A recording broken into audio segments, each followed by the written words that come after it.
Hey guys, I am back and I'm here to do the third album of my album reviewing roulette, which also happens to be the third to last album as I am reviewing 5 albums. It is the new album by the Fuck Buttons, Tarot Sport. And Tarot Sport, what the fuck am I talking about? I'm not speaking French. Tarot Sport.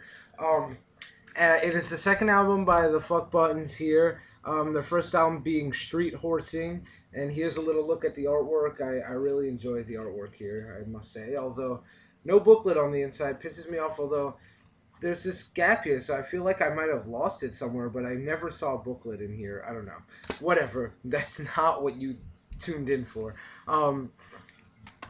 So the first time I listened to this video, I was kind of thinking, wow, this is a really nice sound. I had heard Surf Solar already. I was like, wow, this is a really nice sound. I really like how all the songs connect and bridge together almost as if it was one song. And I still like that.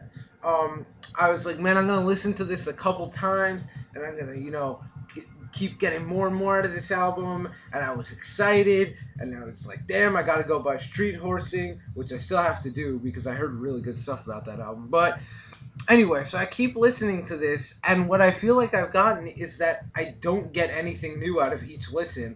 I hear the same sounds, the same thing bouncing around in my head, and while it is a nice sound, and at times a beautiful sound,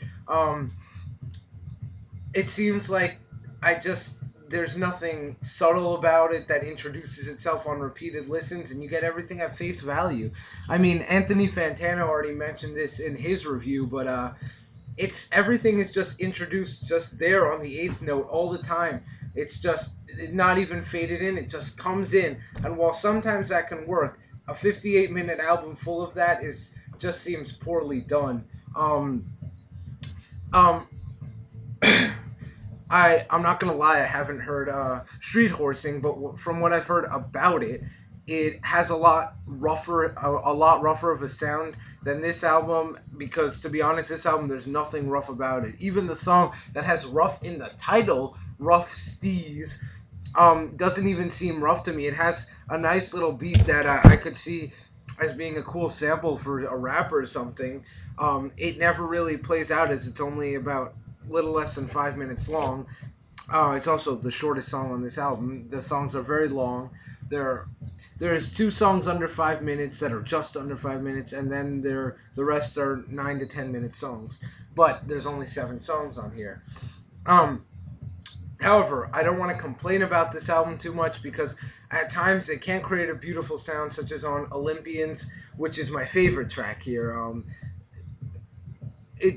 I can't even describe the awesomeness of this track. It's fully played out. It builds up and comes to a head. And by the way, I'm going to mention this in a second with Fuck Buttons building up songs. It builds up, it comes to a head, and it climaxes, and I'm left with a sense of pure enjoyment and a rush of adrenaline after listening to that song. So if you're going to check out any song on that album, make sure to check out that one. But as I was going to say, the Fuck Buttons, on this album, it seems like it's all build-up and no climax, other than Olympians and, to an extent, Flight of the Feathered Serpent. All the songs build up to a point where I'm like, okay, I'm getting excited here. It has its flaws, but I'm getting excited. Okay, and then I just keep saying okay, and I get tired out, and nothing ever happens with it, and it just fades into the next song, and it just leaves me wondering, this album really could have been great with a few minor changes. A little less glossy, a little more subtle, a little more of a climax during songs.